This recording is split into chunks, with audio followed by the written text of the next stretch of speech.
আছেন আপনি? আছি আলহামদুলিল্লাহ, ভালো আচ্ছা, আছেন? আমরা কিছুক্ষণ আগে একটা অপ্রীতিকর ঘটনা দেখতে পেলাম এডওয়ার্ড কলেজ ক্যাম্পাসে একটা ছেলে এবং একটা মেয়ের। আসলে বিষয়টা কি, এবং পরবর্তীতে আমরা দেখতে পাচ্ছি অনেক ছেলে পেলে একসাথে জড়ো হয়ে সবার সাথে কথাবার্তা বলার পর একটা আনন্দ উল্লাস হচ্ছিল। আসলে এই কারণটা কি? এটা কি কিভাবে ধন্যবাদ কি হলো? তুহিন আপনাকে।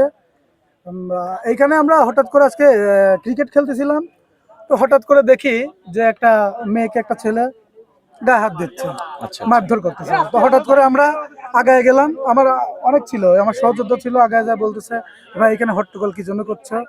তো বললো যে এটা আমার ফ্যামিলি ফ্যামিলি হয়েছে ভাই, আমরা ঠিক হয়ে যাবে। তো আমাদের যেহেতু এটা ক্যাম্পাসে তো বিশৃঙ্খলা হোক এটা কেউই চাই না। তো হঠাৎ করে আমি আগায় গেছি, দেখলাম যে ছেলেপেলে জড়ো হয়ে গেছে অতিরিক্ত। আর সর্বোপরি ক্যাম্পাসের সৌন্দর্য ধরে রাখার জন্য ছাত্রদল তো সর্বদা ভালো কাজ করতেছে। আমরা দেখতে পাচ্ছি এডওয়ার্ড কলেজ ছাত্রদল এখন পাবনা জেলার মধ্যে অন্যতম একটা চাঙ্গা একটা ক্যাম্পাস তৈরি করতেছে।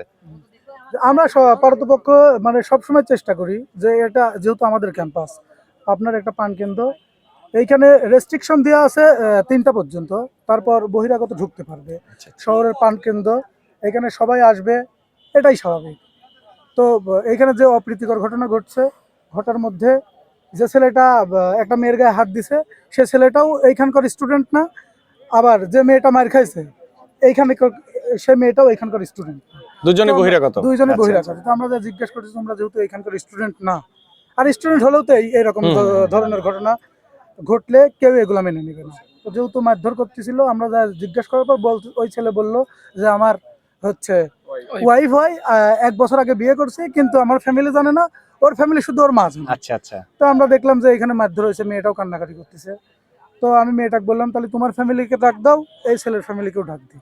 তো আমি তাৎক্ষণিক ফোন দিছি, দুই ফ্যামিলিতেই আমি ফোন দেওয়ার পর দুই ফ্যামিলির গার্ডিয়ানই কিন্তু আসছে।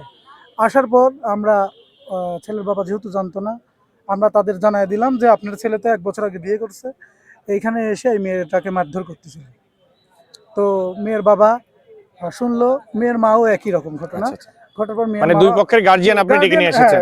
ডেকে নিয়ে আসার পর বললো যে ছেলের বাবা বলতেছে যেহেতু আমার ছেলে বিয়ে করছে তাহলে আমি মেনে নিলাম। আর আলহামদুলিল্লাহ। মেয়ের মা তো জানে।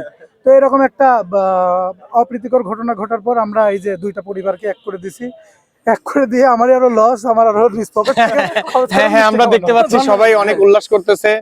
ধন্যবাদ। আসলে এরকম একটা সুন্দর পরিবেশে এবং সবাইকে একসাথে করে দেওয়া, এটা খুবই ভালো লাগছে। ধন্যবাদ রাকিব। এরকম মানবতার কাজে আশা করি অব্যাহত থাকবে এটা। এই চ্যানেলটাকেও ধন্যবাদ। আমার ছাত্র দলের পক্ষ থেকে আমাদের জন্য দোয়া করবেন যাতে আমরা মানবিক কাজগুলো করতে পারি। আলহামদুলিল্লাহ, আলহামদুলিল্লাহ। এডওয়ার্ড কলেজ ছাত্র দলের রাকিবের জন্য দোয়া করবেন, সে বরাবর যেন এমন কাজ করে যাইতে পারে।